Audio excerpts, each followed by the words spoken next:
subscribe the channel and press the bell icon for upcoming videos. Hello friends, welcome to my channel Pharmacology Concepts by Rajesh Chaudhary, and in this video I will discuss about the H2 receptor blockers which are used as a anti-ulcer drug. तो आज की video में हम बात करेंगे H2 receptors drugs के pharmacology के बारे में, जो कि बहुत ही इंपॉर्टेंट एंटी अल्सर ड्रग्स है। इस टॉपिक से बेसिकली लार्ज क्वेश्चंस आने के चांसेस बहुत बनते हैं। And if you want to watch my previous videos regarding the pharmacology, you can check description box below और by using this link. So now let's discuss about the topic.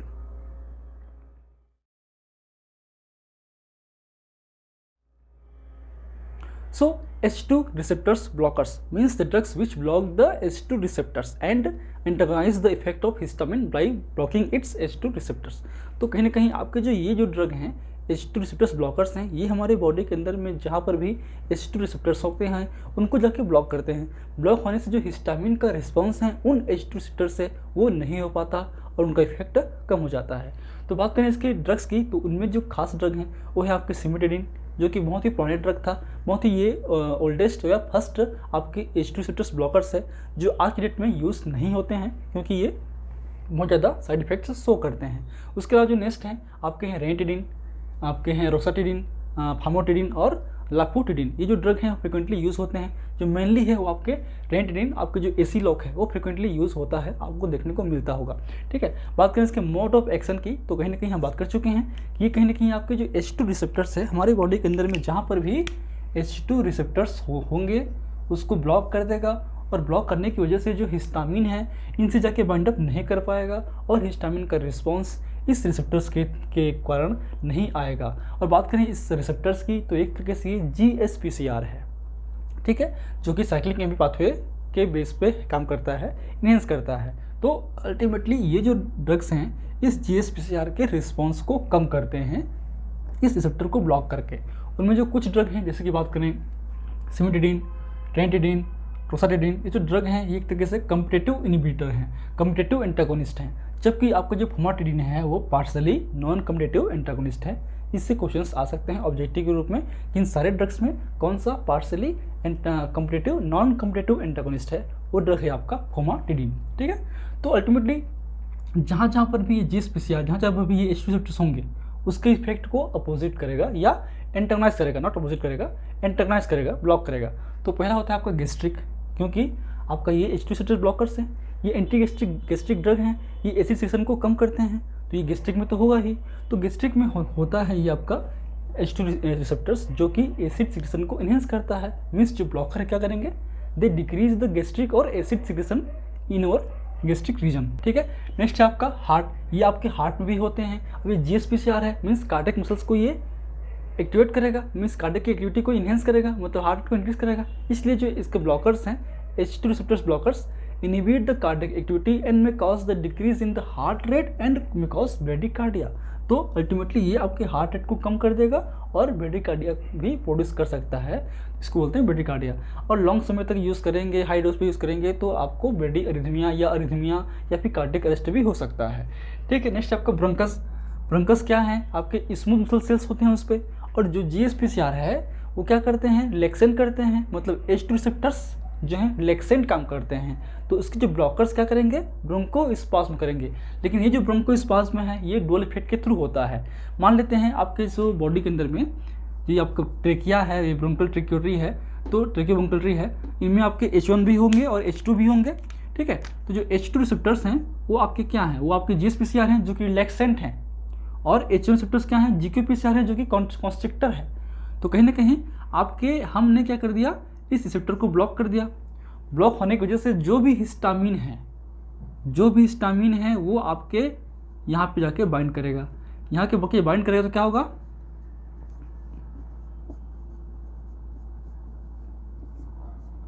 Contraction cause कराएगा by the H1 receptors. तो H2 receptors के block होने की वजह से वो खुद ब्रोंकियोकॉन्स्ट्रिक्शन की तरह इफेक्ट शो करेगा। उसके अलावा जो भी हिस्टामिन वहाँ प्रेजेंस होंगे वो अल्टीमेटली H1 पे जाके बाइंड करेंगे और उसके थ्रू भी कॉन्स्ट्रिक्शन कॉज करेगा। इसलिए जो ब्रोंकोस्पाज्म इफेक्ट है वो मार्क्ड आ सकता है।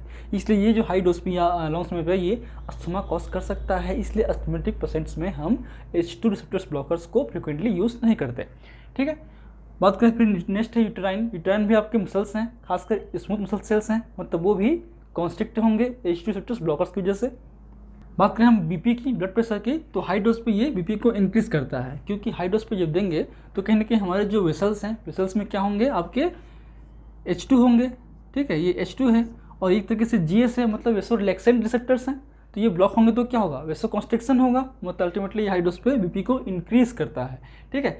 इसके अलावा it may also decrease the gastric secretion induced by histamine as well as others like acetylcholine, gastrin, alcohol and insulin. इसका मतलब क्या है, जो H2 रिसेप्टर्स ब्लॉकर्स हैं वो गैस्ट्रिक सिक्रेशन को कम तो करते ही हैं, ठीक है, जो हिस्टामिन से इंड्यूस होगा।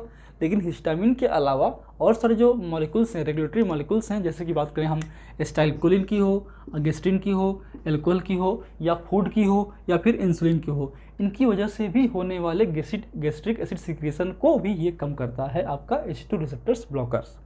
इसके अलावा it may also reduce the gastric volume, pepsin content and IF। ये गैस्ट्रिक वॉल्यूम को भी कम करता है, उस गैस्ट्रिक वॉल्यूम में जो पेप्सिन है कंटेंट है वो भी कम करता है, और ये इंट्रिंसिक फैक्टर्स को भी कम करता है। ये जो इंट्रिंसिक फैक्टर्स है वो आपके विटामिन B12 का ट्रांसपोर्टर सिस्टम्स है, इसी के थ्रू वो विटामिन B12 एब्जॉर्ब होते हैं। इनका लेवल कम होगा तो उनका एब्जॉर्प्शन में भी इंटरफेयर होता है, लेकिन नॉर्मल कंडीशन पे, नॉर्मल डोज पे कुछ दिनों के लिए ये फर्क नहीं पड़ता, कोई भी आपको विटामिन B12 के एब्जॉर्प्शन पे इंटरफेयर नहीं करेगा। लेकिन हाँ, आप लॉन्ग समय तक इसको लेते रहेंगे तब में भी आपको विटामिन B12 डिफिशिएंसी हो सकती है, क्योंकि उस समय ये बहुत ज़्यादा लेवल कम हो सकता है, ठीक है। फिर next, they do not affect the GI motility. ये GI मोटिलिटी पे कोई इफेक्ट शो नहीं करता। बात करें इसके यूज़ की, तो क्या है आपका एंटी अल्सर ड्रग है, means anti ulcerogenic effect show करता ही है, एंड में decrease the gastric ulcer induced by the stress, एनएसआईडीज, cholinergic और हिस्टामिनर्जिक। तो हिस्टामिन की वजह से, उसके अलावा जो कोलिनर्जिक की वजह से हो, या आपके जो एनएसआईडीज ड्रग हैं, आपके एस्प्रिन, पैरासिटामोल, ये जो इंडोथासिन हैं, ये ड्रग भी अल्सर कॉज कर सकते हैं, क्योंकि ये जो एनएसआईडीज हैं क्या है, ये कॉक्स इनहिबिटर हैं, और कॉक्स एंजाइम प्रोस्टाग्लैंडिन सिंथेस के लिए रिस्पॉन्सिबल है। अगर बॉडी में प्रोस्टाग्लैंडिन्स नहीं बनेगा, आपके स्टमक रीजन पे प्रोस्टाग्लैंडिन्स नहीं बनेगा, तो वो जो है म्यूकस सिक्रेशन को या बाइकार्बोनेट सिक्रेशन को कम हो जाएगा, तो उससे अल्सर हो सकता है। तो अल्टीमेटली एनएसआईडीज भी अल्सर कॉज कर सकते हैं लॉन्ग टर्म पे। इसके अलावा आपके स्ट्रेस के कारण भी होता है, वो भी कम हो जाता है आपके इन ड्रग से। बात करें एडीआर की, तो नॉर्मल जो एडीआर होंगे ही, जैसे कि बात करें हम हेडेक हो, डिजीनेस हो, आपके बॉल अपसेट हो, ड्राई माउथ हो। उसके अलावा अगर हम उसको हाई डोज पे आईवी इन्फ्यूज़ करेंगे, आईवी के थ्रू हम इन्फ्यूज़ करेंगे, तब आपको it may can release the histamine and it may cause the bradycardia, arrhythmia और cardiac arrest, and may also cause confusion and hallucination। ये hallucination भी cause कर सकता है, confusion भी cause कर सकता है, और convulsion भी cause कर सकता है। इसलिए जब भी हम IV रूट से दे रहे होते हैं तो हम slowly infusion के थ्रू देते हैं, it can give into the slowly, ठीक है। बात करें हम लोग एडीआर की, तो जो सिमिटाडीन है बहुत ज़्यादा साइड इफेक्ट्स उसमें होते हैं, हमसे पहले कहा, तो इसी कारण इसका हम यूज़ नहीं करते। जो cimetidine has the anti androgenic effect, ये आपके एंड्रोजन की इफेक्ट को कम कर देता है। एंड्रोजन का इफेक्ट क्या होगा, वो होता है मेल पे सेकेंडरी मेल कैरेक्टर्स को इन्हेंस करता है। तो अगर हम लॉन्ग टर्म पे सिमिटाडीन लें, खासकर मेल लोग, तो उनके अंदर में जो लॉस ऑफ लिबिडो है वो लॉस हो जाएगा, मीन्स लॉस ऑफ लिबिडो या इम्पोटेंसी, नपुंसकता, या फिर गैनिकोमेस्टिया भी कॉज कर सकता है। इसलिए ये ड्रग जो है बैंड मतलब यूज़ नहीं करते हैं। इसके अलावा it may also increase the prolactin secretion and में डिक्रीज द एस्ट्राडायोल मेटाबॉलिज्म और डिहाइड्रेशन इन लीवर, ये सब कॉज करता है, इसलिए हम यूज़ नहीं करते। उसके अलावा marked hepatic metabolic inhibitor, enzyme inhibitor, ये जो आपके मेटाबॉलिक एंजाइम्स हैं, जो साइटोक्रोम P50 डिपेंडेंट एंजाइम्स हैं हमारे बॉडी के अंदर में, जो बहुत सारे ड्रग्स का मेटाबॉलाइज करता है, उनकी मेटाबॉलिक एक्टिविटी को भी कम कर देता है। उससे दूसरे ड्रग के मेटाबॉलिज्म स्लो हो जाएगा, एलिमिनेशन स्लो होगा, कंसंट्रेशन बढ़ जाएगा बॉडी के अंदर में, और साइड इफेक्ट्स हमको मिलने को मतलब दिखाई देने लगेगा, इसलिए भी हम यूज़ नहीं करते। उसके अलावा it may also cross the placenta and may secrete in the milk and also cross to the blood barrier in poorly, ठीक है।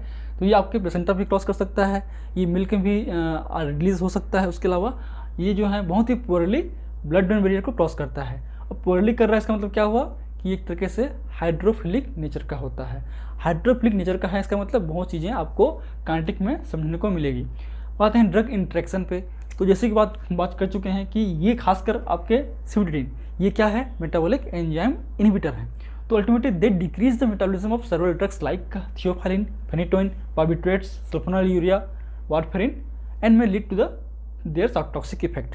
ठीक है, क्योंकि इनके मेटाबॉलिज्म को कम कर देगा, मेटाबॉलिज्म कम होने से इनका जो एलिमिनेशन है वो कम होगा और अल्टीमेटली जो ब्लड कंसंट्रेशन है वो बढ़ जाएगा और साइड इफेक्ट्स हमको मिलेगा।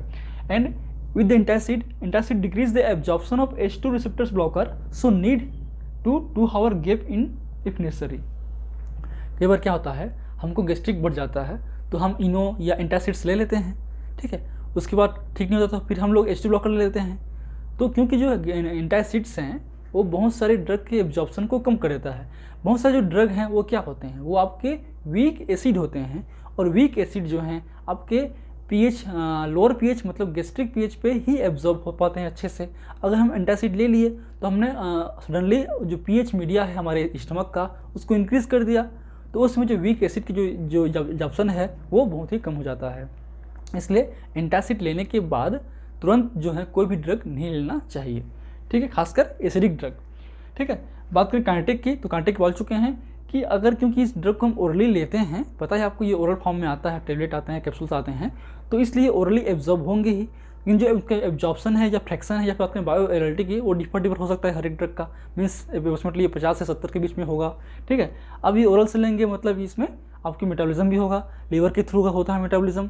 लेकिन क्योंकि ये जो ड्रग हैं आपके ब्लड एंड बैरियर को क्रॉस नहीं करते, जितने भी ड्रग हैं वो हाइड्रोफिलिक नेचर के होते हैं और हाइड्रोफिलिक नेचर के होने की वजह से इनका जो मेटाबॉलिज्म है लीवर पे बहुत ही कम होता है और ये अनचेंज्ड फॉर्म में ही आपके यूरिन के थ्रू या बाइल के थ्रू स्कीट आउट हो जाते हैं। इनका ड्यूरेशन अलग अलग हो सकता है, ये आपके शॉर्ट ड्यूरेशन हैं, आप क्रिएटिनिन वगैरह लॉन्ग ड्यूरेशन पे हैं, हम बात करेंगे। तो ये कुछ चीज़ें जो चेंज होंगी आपके, उसको आप पढ़िए एक बार।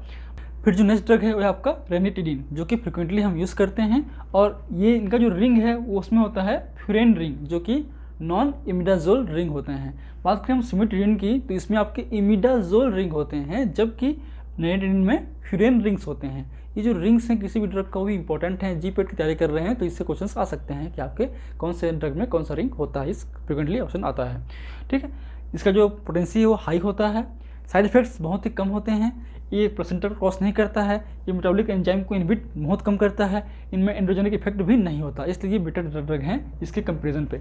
ठीक है, नेक्स्ट आपका फॉर्माटिडिन, ठीक है, जिसमें थायोजोल रिंग होता है और ये बेसिकली बात करें इस ड्रग की तो ये पार्शली नॉन कॉम्पिटिटिव एंटागोनिस्ट है। ठीक है, तो ये हाईली बॉन्ड टाइटली बॉन्ड करता है और कहीं ना कहीं ये जो है उसके इफेक्ट को अपोज भी कर सकता है। जनरली जो एंटागोनिस्ट हैं वो केवल रिसेप्टर्स को ब्लॉक करते हैं, उनका कोई भी इफेक्ट नहीं होता, लेकिन ये इफेक्ट को अपोजिट भी कर सकता है, मीन्स इन्वर्स की तरह काम कर सकता है। ठीक है, इसका एक और ड्रग है लाफुटिडिन। जो लाफुटिडिन है वो बेसिकली जापान में बनाया गया है और इंडिया पे और जापान पे ये बेसिकली बिकता है।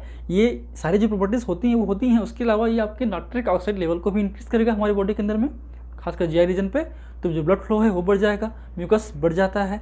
उसके अलावा ये बहुत सारे और इफेक्ट्स शो करते हैं, लेकिन क्लिनिकली उतना उसका इंपॉर्टेंस नहीं है। तो ये कुछ बेसिक्स पॉइंट्स थे। उसके अलावा बात करें हम इसके यूज़ की, तो इसमें किस में यूज़ होगा आपके, ये आपके अल्सर में यूज़ होगा, उसके अलावा आपके गैस्ट्रिक में यूज़ होगा, उसके अलावा आपके जोलिंजर इल्सन सिंड्रोम में यूज़ होगा, GERD मतलब गैस्ट्रो इसोफेगल रिफ्लक्स डिसीज में यूज़ होगा, and prophylaxis for the aspiration pneumonia में भी हम यूज़ कर सकते हैं। So these are the basic pharmacology of the H2 receptors blockers, and if you want to know this lecture, please take a screenshot, and if you like my videos, please press the like button, share with your friend, and any feedback, please comment in the comment section. That motivates me for the upcoming videos. And last, thank you. Keep watching.